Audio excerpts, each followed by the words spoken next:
qui a été une classe de terminale S1 du lycée Seydina Issa Moulay, où il n'y a que des filles. En dehors de ça, quand même, il y a des difficultés qui sont observées. Le fait qu'en fait, ce qu'on peut retenir, on ne peut pas faire la science sans la pratique. Or, l'enseignement aujourd'hui se fait sans laboratoire. C'est un enseignement très théorique.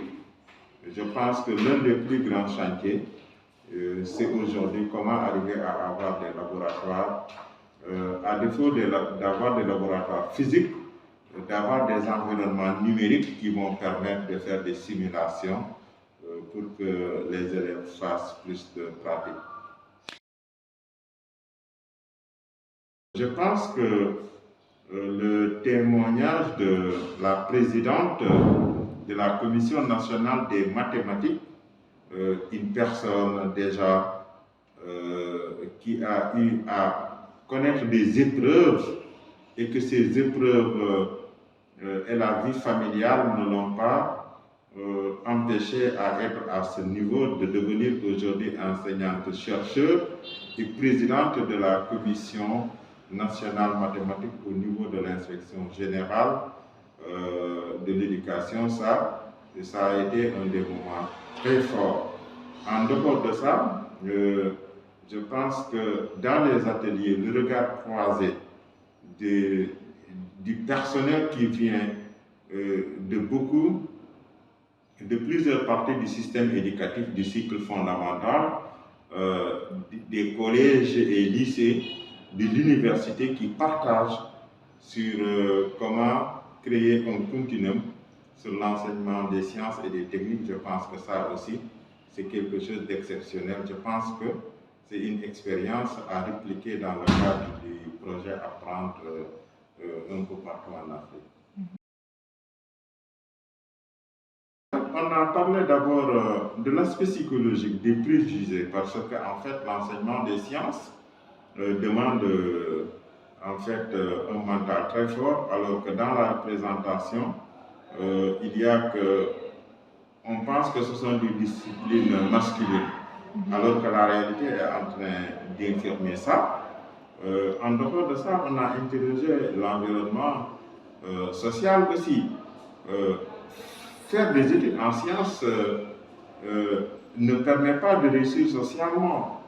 Ça réserve des métiers très souvent mal payés.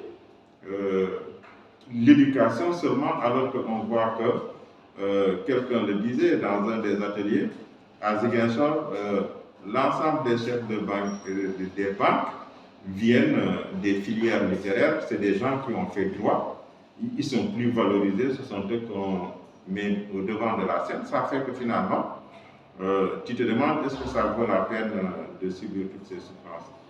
Il y a aussi, au niveau institutionnel, on a pensé que les visées de l'éducation pour tous, par la démultiplication des lycées dans lesquels les moyens humains ne suivent pas ni les moyens matériels, ont contribué à dévaloriser l'enseignement des sciences et que ça a fait que ces filières sont peu valorisées parce que c'est dans des scènes où il n'y a pas de laboratoire, il n'y a pas de bloc scientifique et il n'y a pas en général des professeurs qui ont le niveau pour assurer les enseignements acquis. Et par rapport aux perspectives que cette rencontre m'a beaucoup intéressé, parce qu'en fait, aujourd'hui, on parle de solidarité locale et internationale pour le développement par l'éducation. Et j'ai participé à un projet pareil financé par l'AFD. Et auparavant, c'est parce que j'avais été formé par l'AIF avec les formations à distance dans le domaine du numérique. Donc, ça fait qu'aujourd'hui, on peut avoir des perspectives avec des structures locales expérimentées, mais avec l'appui de structures françaises comme l'Université de Limoges, avec laquelle je suis resté en contact, développer des plateformes électroniques où des communautés de pratique se construisent dans la biologie, les sciences physiques, les mathématiques, les technologies, mais qui embarque aussi des laboratoires qui permettent de faire des simulations et en dehors de ça, de faire des regards croisés. Voilà des pistes qu'on peut dégager et que il y a des acteurs locaux qui peuvent aider ces genres de processus aussi. Mon projet, il s'appelle PACT. PACT, ça veut dire Programme d'appui à la compétitivité des territoires par l'éducation. Il s'agit de mobiliser les ressources numériques pour améliorer les enseignements-apprentissages, mais aussi pour valoriser le capital humain, qu'il soit élèves et enseignants, mais on prend en charge tout l'environnement socio-éducatif. Le projet peut aller au-delà des enseignants et des élèves parce qu'il doit s'intéresser à tous les acteurs socio-éducatifs, que ce soit les associations, les autorités locales, pour après gérer les questions de durabilité.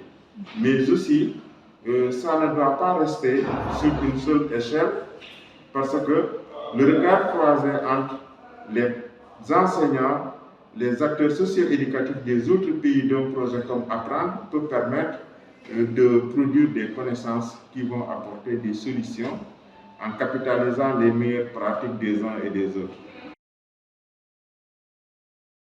Pour les autorités nationales, j'ai leur soutien. La semaine passée seulement, j'ai été reçu par le ministre de l'Éducation nationale avec des partenaires belges.